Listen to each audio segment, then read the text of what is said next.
So good morning from me as well.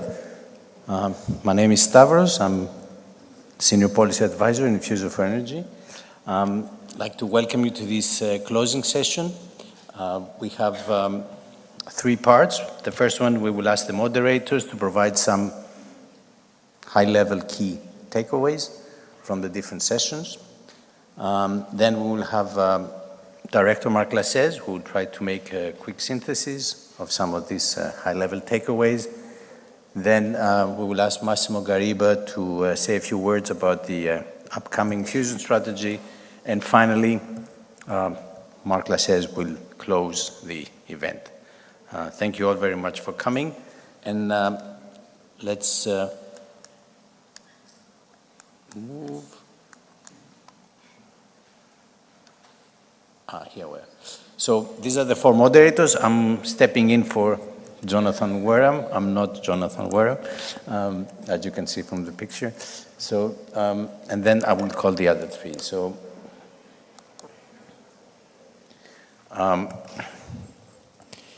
you may remember the first general roundtable was yesterday, where we discussed with many different people how to harness the potential of fusion energy. So we underlined the potential role of fusion in the current and future geopolitical panorama. We noted, I think, that there was a strong competition from China, the US, and other countries, highlighted the importance of fusion science and research and the need for new projects and infrastructures in parallel to ITER. There's a clear need for more infrastructures, including neutron sources and material testing facilities. These seem to be critical for addressing some of the remaining technological challenges. And obviously, some critical technologies will also need to be addressed as soon as possible. I think many of the speakers underlined the importance of continuous fusion programs to keep industry engaged. They underlined the potential market opportunities for fusion energy and the interest from energy utilities that it was expressed at least by 2, EDF and Eni. Emphasized the benefits of technology transfer and spin-offs to other areas. That was certainly came from some of the big companies like ASG. I think everybody highlighted the urgency to put in place a European fusion strategy, and it was noted that it's important to try to explore possible links with investments or future investments, European investments in defense. So that was more or less the discussions from Roundtable A. May I call Belen to summarize Roundtable B?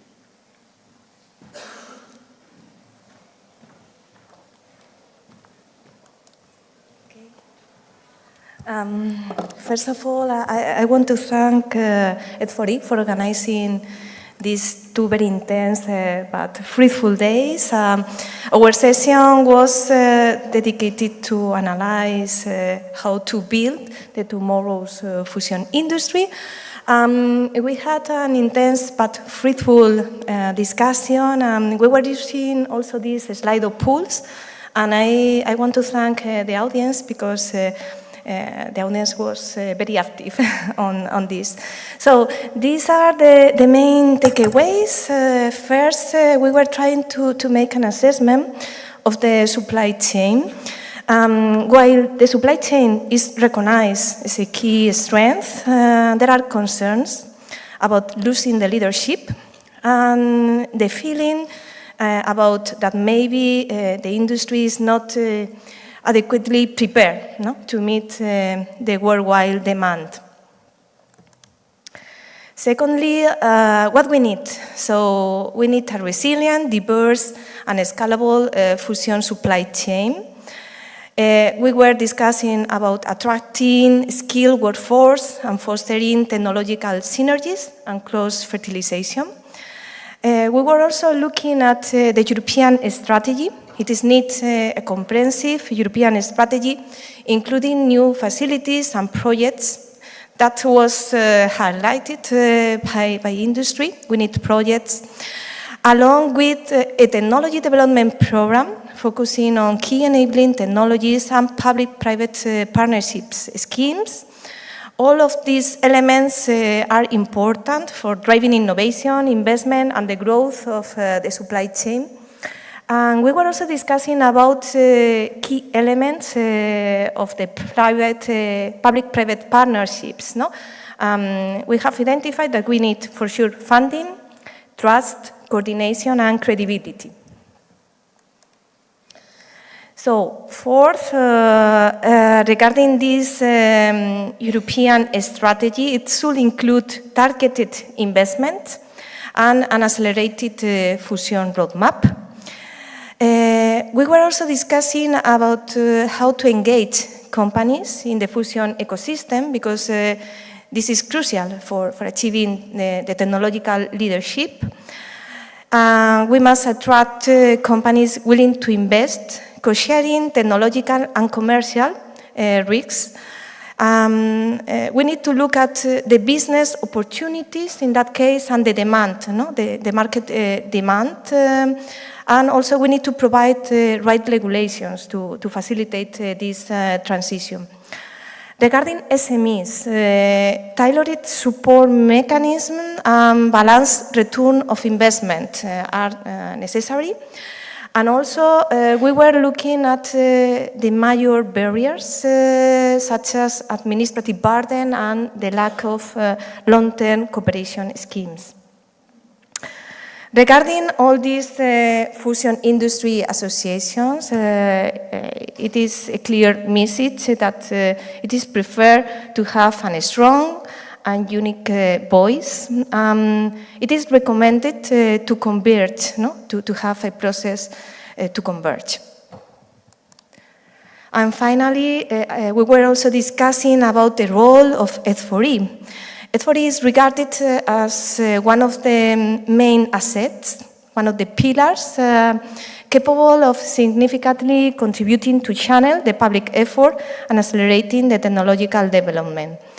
F4E has the potential to enhance competitiveness of the European industry, leveraging this technology development program that they had put in place, also promoting cooperation with the private initiatives and supporting test and demonstration facilities. TDP is envisioned as a strategic instrument that facilitates early involvement of industry. And what we need in the TDP is stable and long-term policy commitment, funding, and sufficient enough human resources to put in place. And I think that is the end, yeah, of my summary.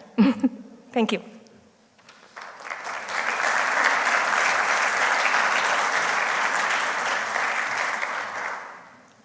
So, good morning to everyone. I will briefly present the main takeaways of our lively discussion that we were having this morning.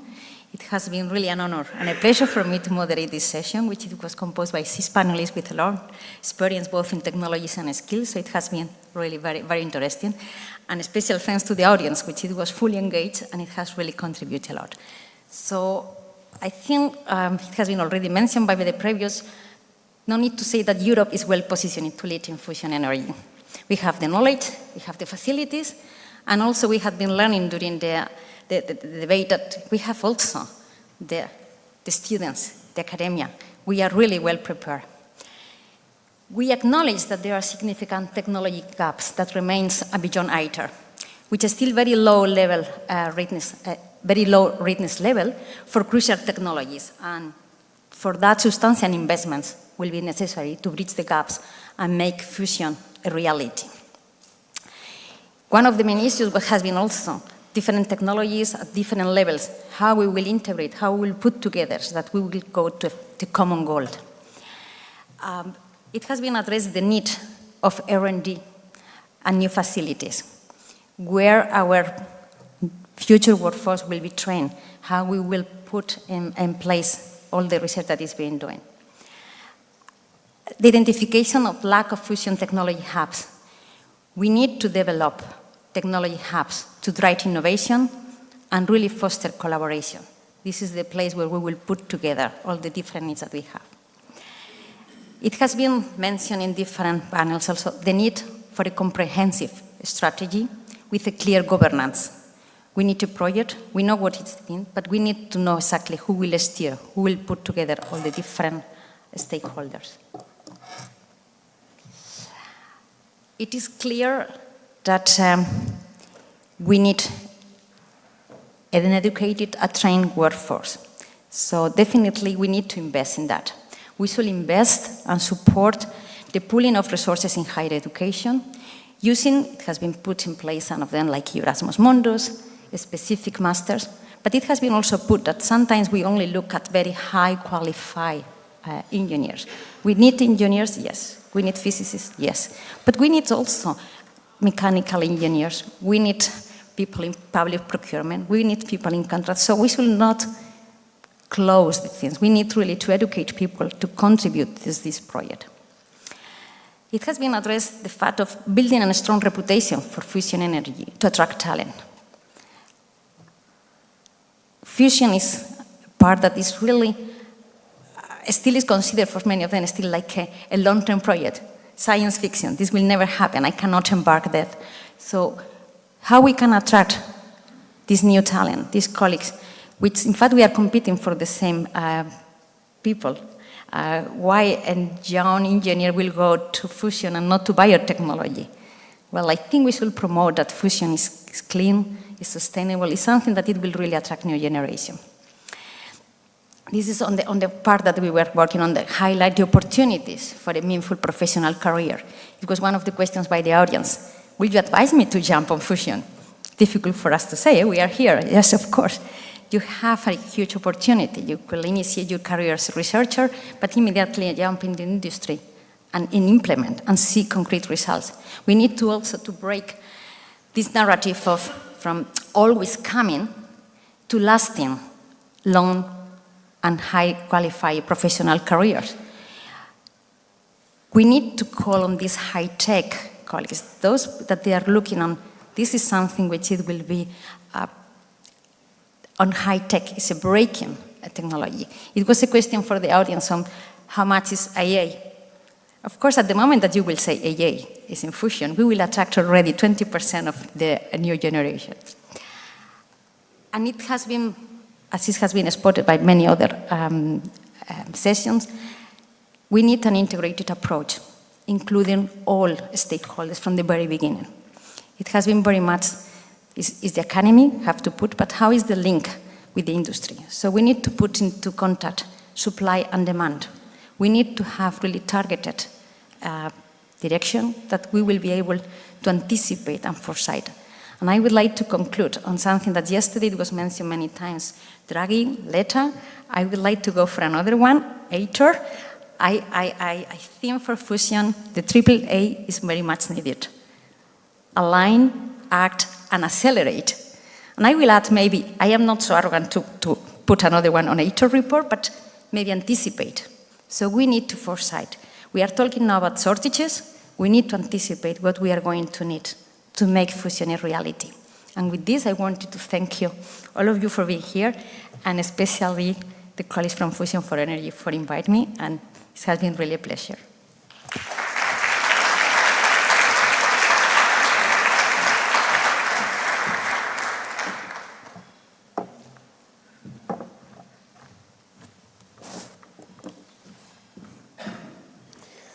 Okay, thank you very much. Let me start with thanking F4E for inviting me to moderate this last session, which was very lively, very exciting. We got many questions from the public. And it was concentrated on PPPs and what can we do to stimulate the PPPs. And we had a number of observations. That there's a low level of startup activity and private sector investment in fusion in the EU, and this is a cause of concern. It's not only for fusion, but we see that also in other areas of high-tech innovation as AI and etc. Fusion is still in the very early phases of commercialization, But we have an opportunity to avoid repeating mistakes from the past, learn from missteps which we took in other fields, and try to do it better. There are already support mechanisms in place. It's very good to see that the European Commission is now thinking of opening various tools like EIC, Accelerator, but also the ESC Pathfinder to make it possible for private companies to apply for funding. And this is something which is not set in stone right from the beginning. But also F4E and Eurofusion together, and also ITER, have these knowledge exchange programs in order to bring the private companies, let's say, much better in.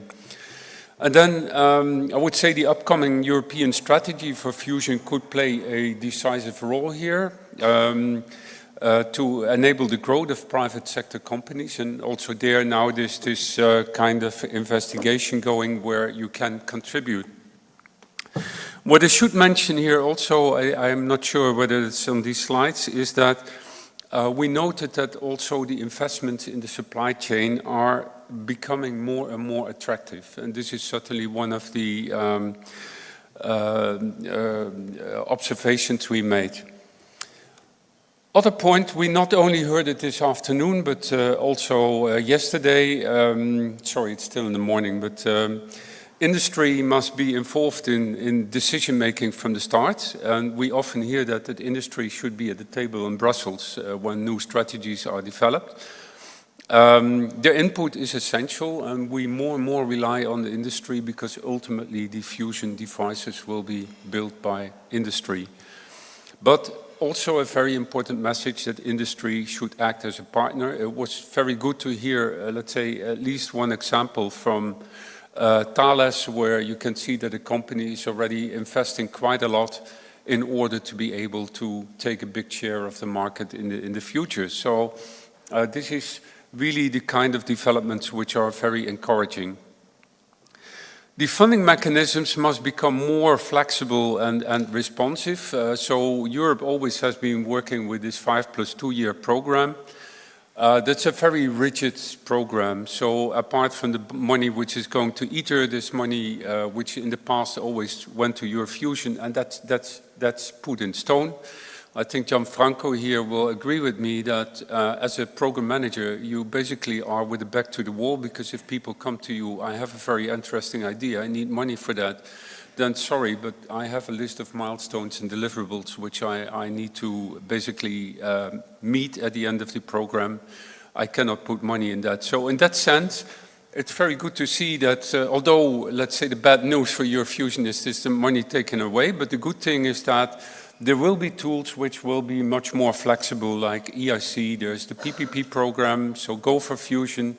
And I understood that already in 26, 27 that will be opened. So private companies, I don't know exactly how it's going to work, but at least these technology calls, they will cater for more flexibility. So very good to see this. So all in all, it was a very exciting session. I don't think there's more coming. No, that's right. I would like to thank once more the panelists for being here and being part of this panel, and of course also the audience for coming up with quite some exciting questions. So thank you, and F4E for inviting.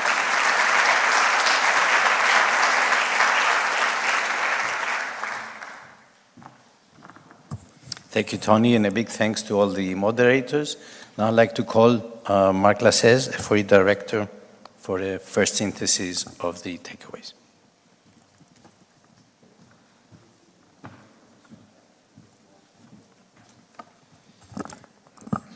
So good morning to all of you.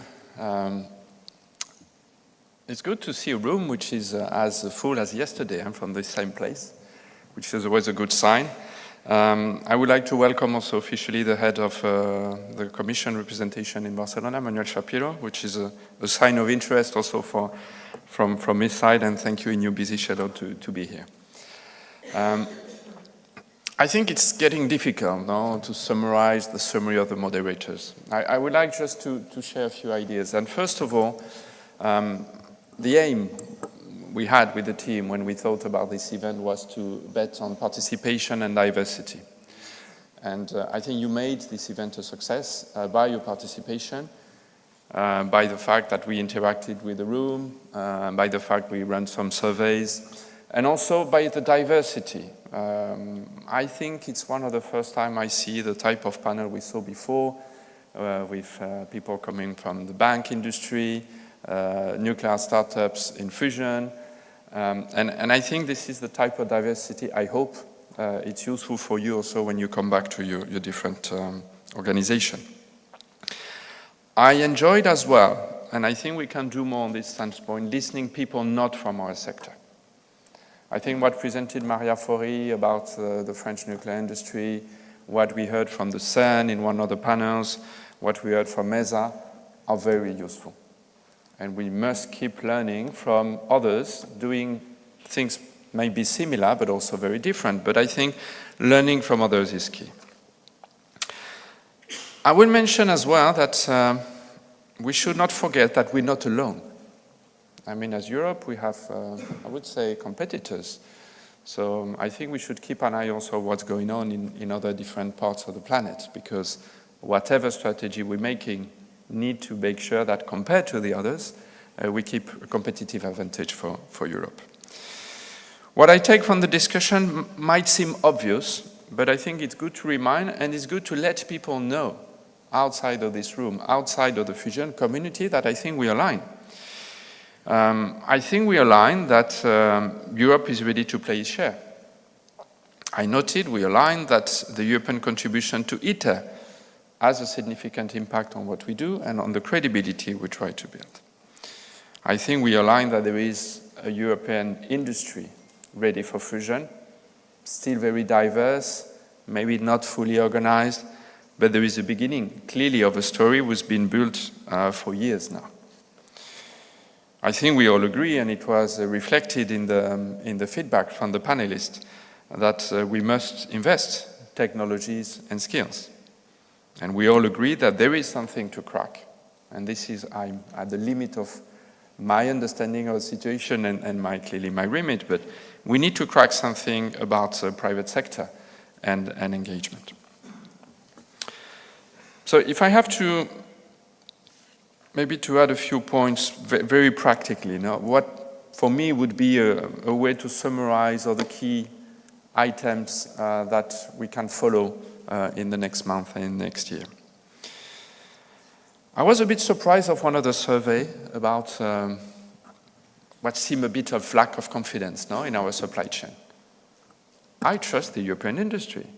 And I think we have the chance to show that we are on time, on quality, on budget every day. And I think this is the first building block I would like to keep in mind. Maybe because I'm F4E, but I think if we keep delivering on time, on quality, I think this is fundamental in the success story we want to write in Europe. So credibility through delivery. This would be my first point. The other one is obvious. We need a strategical planning. We need a vision in Europe, and we need to align all the players in different parts of Europe. But this is something I know which is in progress, and some of you are contributing to. I think we have, in some of the minds here, in some of the organization, but I think it's time we share collectively a clear mapping of technology and a clear roadmap of technologies. I think as well, I was mentioning before, we should not be shy to learn from others, bearing in mind a very clear specificity we heard from BBOBA this morning. We don't have yet a market. Let's be clear, I mean, there is no market for fusion tomorrow. We're far to have ENI, EDF, and the others making money from our devices. So we need to keep that in mind as well, which is a clear challenge and a type of elephants in the room maybe. I was mentioning the funding before, and I think about the skills. Clearly, there is a need and an interest to work on the mobility in terms of skills across the university and companies. Another takeaway for me, which is important, is to keep promoting technology transfer. I think fusion is not living in splendid insulation from other technologies, and the fact that the learnings we're getting in fusion can be useful for other sectors, I think it's helping us, and it's giving a stronger and a wider support to our actions. Of course, I won't mention the regulatory framework, and clearly to keep promoting the public awareness on fusion. And this, it may be my conclusion. I think that's my takeaways. I see a lot of people taking notes. You have yours, and they are as valid as mine. And they're even more valid because it's what you will take back to your organization. And from Monday, I wish you can share that with your teams. We were saying yesterday we have 10,000 people working in fusion across Europe. We have probably here 200 of its leaders. And it's all what you've done here is for you. So we will make available all the contents, all the slides, all the Slidos, whatever, because it's your work. And then I leave to you in your organization to see what share you can take and where you can make the difference. From a F4E standpoint, it's clear. We will take this to our strategic governing board. We know where we are in the pitch of fusion in Europe. We will keep playing this role. And I hope this roundtable is giving you also food for thought in your organization and to make altogether the difference. Thank you.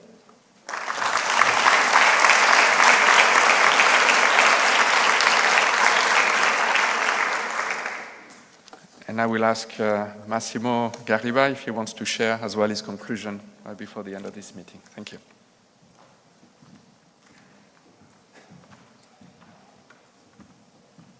So thank you, Marc. Thank you for organizing this meeting. I don't need to receive a telephone call, but I've done something that I will explain you in a moment, so I need my telephone here.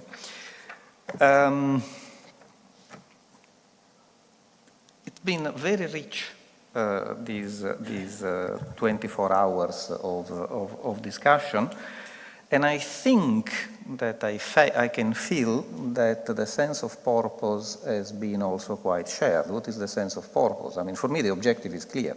We are all here because we want electricity out of nuclear fusion. The ones that don't want it, please leave the room. Okay? Good. So, then I said, I listened to all the humans that were in this room. Unfortunately, I could not split myself into the two panels of this morning, so I stayed in this room. Apologies for that. But I decided that I wanted to ask ChatGPT something. And I asked it, is fusion just hype? And it gave me a long reply. But then at the end, which I invite you to ask, because it's an interesting thing. You know about the strawberry thing about ChatGPT. Maybe you don't, but doesn't matter. I will skip the strawberries. They were outside. The bottom line is fusion is a real and extremely promising area of research, and we are seeing faster progress now than ever before. But it's not a real term, climate or energy solution, and most commercial fusion plants, if successful, are likely decades away. So it's not just hype, but there is plenty of hype surrounding it. So I found this quite enlightening, and maybe it's something that we may keep in the back of our minds, because now I will go through a number of points. I thank very much the panelists and the panel leaders to have done their summary, but I will give you my take on some of the things. So one demand that came out yesterday was that, but for fusion we need a steady policy. Oh, my goodness me. I mean, we have a steady policy since the past 40 years. I mean, I'm hardly aware, you know, if you exclude the regional funds or the common agricultural policy, of a research policy that has so consistently drawn community funds out of it, and in such proportion. So, sorry guys, I mean, when you call for steady policy, I think that you have it.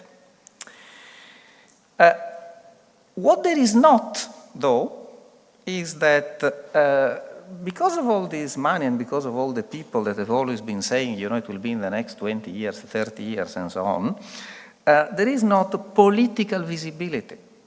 And this is what has been changing stepwise in the past few years.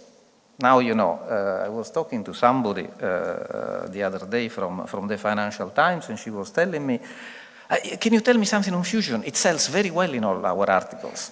Yeah? So, I mean, it's something that is important. Then, the other point of consensus which I seem to have gathered here is that we all want a strategy. Yeah? We want something more than a strategy. We want a strategy with governance, which I think is very good. It's a good demand because, you know, somebody many years ago, and we were talking about something completely different, he says, yeah, it was somebody from the US administration, by the way. He told me, I understand now what your work is. Your work is herding cats. And a strategy without governance is exactly that, is herding cats. So I think that this is something that, you know, if we want to achieve what has been said, which is each one to do the best that they can do, you need to also agree that there is a proper form of governance and decision. Governance means decision making around what is relevant and what is not relevant. Then there is the other thing, the regulatory framework. This is one of the biggest confusion that I've heard in this room for the past 24 hours. So Elena tried to put a little bit of order in that, saying, yeah, but we are talking about nuclear safety. No. I mean, here people were talking about different things. They were talking about electricity market regulation, incentives, nuclear safety, all the things mixed up and even more. So guys, there is a public consultation open. Tell us, what do you think this regulatory framework should do? With the caveat that I heard, well, if you want regulation, you may get it, and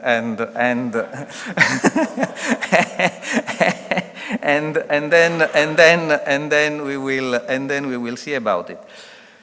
What I think is very interesting, and what I understand is finally happening, is the fact that there is, and I'm now talking about nuclear regulation, you know, the part that I know a little bit in the past few years of my career. There is a clear understanding from the competent nuclear regulators that they want to discriminate in the, let me say, standard nuclear regulation, what is really applicable for fusion and what not. I think that this message is getting through, and this I think is very important if you want to advance. Then if you go to you know, now I start to move towards the public-private part and so on. I listened very carefully yesterday to all the people that were talking about we need to reduce the risks. And I think this is an extremely important statement. And since, you know, 80% of my job is on the other side of the nuclear spectrum, I can tell you that everyone that builds a nuclear power plant wants to decrease the risk, and they've been frantically searching for models that decrease the problem, which is the big amount of money that you have to put in front when you build a power plant, that you recuperate, according to the IEA, not according to me, in something like 30 to 35 years, just to give you a little bit of operation. So after you have finished constructing. So you are not alone in the room when you want to you know, decrease the risk of the investment, and is, of course, absolutely fundamental. There has been movement, you know, for the people who were talking about regulation in the sense of electricity market design and so on, in the reform of the electricity market design that was done following the energy crisis in the past couple of years and so on. There are provisions that incentivize this type of large upfront investment, like PPAs and like contract for difference. They are now in there, and their mixture is also there. Is it enough? Well, if you talk to the industry, it's not enough. Yeah? So that's what people say, but it is a step in the right direction. Then, now I can move a little bit more into the private sector, which is, there was a statement that was done, I don't remember by whom, maybe by you, that said, startups rock the boat. Sorry, bad memory as usual. So, startups rock the boat, this is very good, is, I think, very welcome. And then this morning, yesterday, we've seen all these wonderful graphs, which shows the exponential growth in investment in fusion. Let's get real now. Huh? You know how much the oil industry invests every year? No? 1.1 trillion. You know how much the conventional nuclear industry invests every year?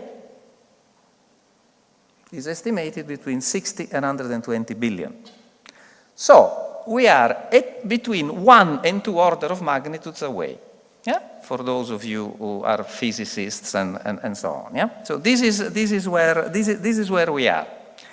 Second consideration, I heard a lot about access to capital and so on.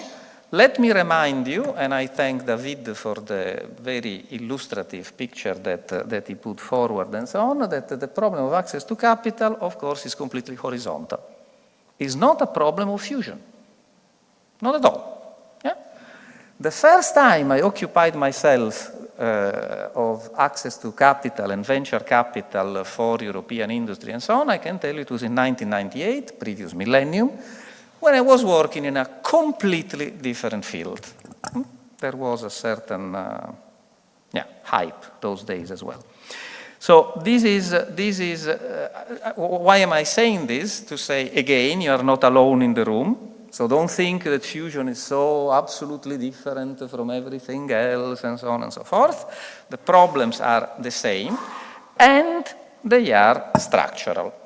Yeah? They don't go away one day to the next and so on. So I have to salute the very courageous people that are actually investing and so on at this, let me say, early stage of the business. Now, and the banks don't know you. Huh? This sentence I retain from the lady of BBVA. Yeah? The banks don't know you, she said. Now, serial versus parallel. This, I think, is an extremely important subject. I'm sorry, I'm a little bit long, but I have done a little bit of homework, and I would like that we think a moment about this all collectively. Yeah. Serial versus parallel. So the traditional, when I was working in fusion in the 80s and the early 90s, there was the sequence, jet, net or ITER, and then demo. This sequentiality is destroyed because the companies rightly say, well, we cannot wait 20 years between, one and the next project and so on. I mean, what do we do in the meantime? I mean, I think this is very understandable. However, there is a little catch here as well, at least in my view. In order to make a significant technological step, you also need time to solve certain fundamental problems. We talked about technological barriers and so on. So I think that we need to understand that instead of having, the policy of having single machines, we need to have indeed the policy of constructing a fuel cycle, constructing the solution to certain problems to a series of machines and so on and so forth. And I think that in these terms, also the work of the startups, that maybe they will not want to invest in the fuel cycle because it's too difficult, or maybe some will want, yeah? This may change this dynamic, but maybe this is something that ought to come out clearly out of this strategy.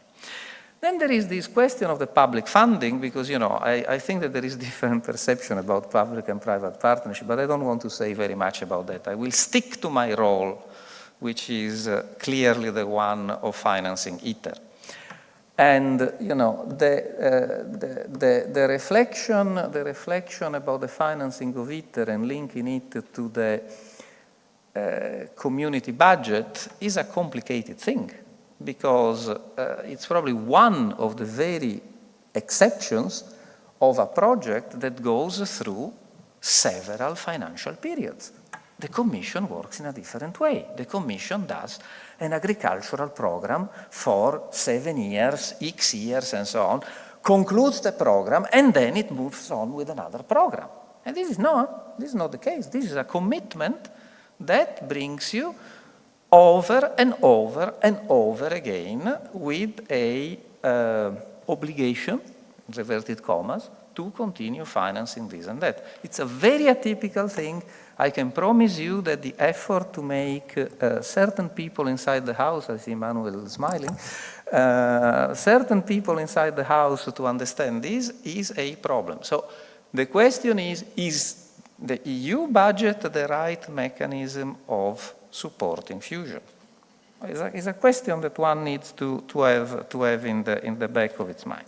Having said that, we try to do our best to give all the money that is necessary to ITER, which remains the only facility with a Q bigger than 5 for a steady state period that will have to go through all, and maybe not all, because I'm not so sure that tritium breeding is really sorted out by ITER, by the way,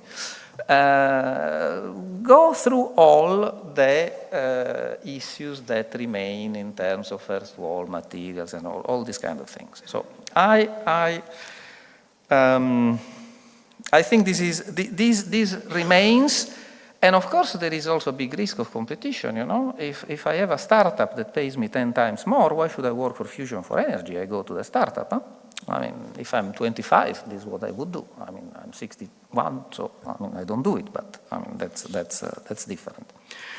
Which brings me to the role of Fusion for Energy.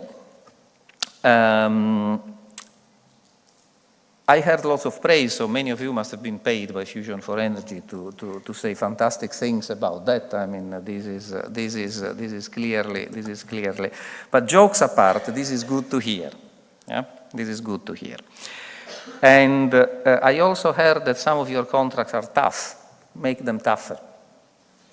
It's the only thing that I can say. However, I think that what emerged from this discussion is that there is a fundamental role of this organization, which is the translation of scientific requirements into contracts for industry. And this role, that is now ongoing since almost 2 decades, is absolutely fundamental and is what is the value of this organization. And I think that it has to be clearly understood. So what is the question that comes out of it? Let me say that instead of doing everything that I said after ITER, we do demo and should we restart from scratch? It takes another 10 years before everything works? Should we have a gap of 20 years and so on? I mean, think about it. At the same time, you have to put it together with the question that I posed before. I mean, is the community budget the real budget that we should use? So maybe Fusion for Energy per se is not the right form, but everything which is contained in Fusion for Energy and all the knowledge which is contained in Fusion for Energy has to be put in a vehicle that can actually deliver that. That's what, again, I retain from this part. And then last, and I will conclude, is the fact that we are not alone in the world. We heard about the Chinese, the Americans, the Indians, the Japanese, and so on and so forth. We are absolutely not alone in the world. And I think that there is, and I can see it. I will see it again next week when I go to the ITER Council. There is this idea that this is a project that puts all of us together and so on and so forth. I mean, are we strategically aligned? Do we want the same things? Do we have the same value? I don't know. I mean, it's a question that we need to clarify for ourselves as Europeans. Yeah? Once we go to ITER, we are not Europeans anymore, but once we are here, we are Europeans, we need to clarify for ourselves what do we want in this game. I mean, it's something that I'm not so sure that the strategy will be able to answer this key question, because it's again another question, that you cannot restrict it to fusion, of course. Yeah, you have such dynamics in place that of course it goes well beyond all of us. But I think it makes lots of sense to understand which technologies we may want not to share, which technologies we should do together. We have an example in ITER. I mean, the TBM is not part of the ITER agreement. Yeah? I think that many of us know this. Yeah? So why? Because it's considered in a different way and so on. So I think that there is a little bit of strategic consideration to be done on what is the level of collaboration and so on. And I'm not talking about ITER. You are not going to change ITER now. I mean, this is that. It needs to be built and it needs to work. And I'm sorry I was a little bit long. It's not usually my style, but I thank you very much for your attention.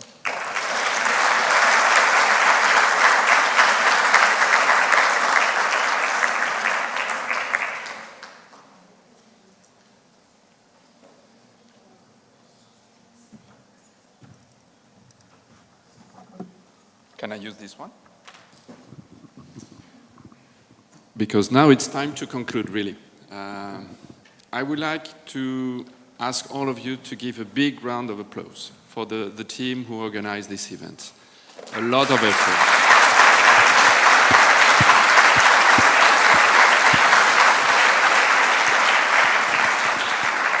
I wanted to have them on stage, but some are already preparing the exit and the rest, so it's been a big team effort with the communication team here, with Stavros, Ray. I can give a list of names, Martial, Aris, but I will forget people. So I think really it's been a collective effort. We enjoy that. It's been a bit of pressure for all of us, but I think it's important we pay tribute to them, and this was, I would say, homemade as well, which is important. Maybe the last word of conclusion, I was saying before, all will be available, including the first opening movie. If you want to use it, it's perfectly feasible. All the debates will be on the YouTube channel of Fusion for Energy, so feel free to use it as well. And all the results, and this is really your material. Then as a conclusion as well, we will send you a survey in the coming days. So please take a bit of time because it's really useful to understand what went well, what could be improved. And some of you asked the question, are we going to do another one? The answer is most probably yes. The same format, maybe not, because we need to make sure that we stick also to what you expect, what's F4E ambition. So please really answer the survey, but I'm sure we will see each other very soon.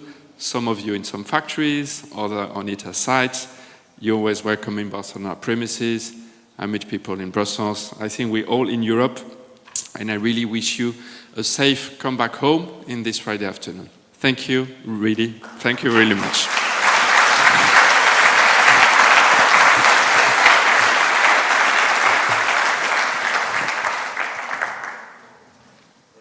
And we provide food as well, and then have a safe return.